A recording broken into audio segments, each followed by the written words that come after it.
Previously, I'd gone through 2 sets of real carbon fiber covers for the console from Pelsiv and Handshow from Amazon. The problem was not all consoles were installed with equal measurements, which means the clearance space may vary between vehicles.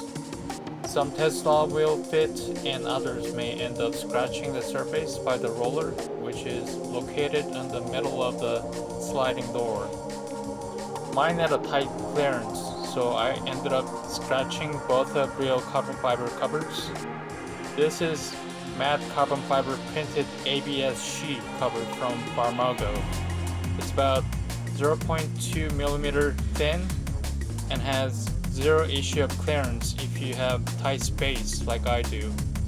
It feels and looks like a real dry carbon fiber, and I'm very satisfied about the product. Right in between, I installed USB docking station with LED light from Shareway.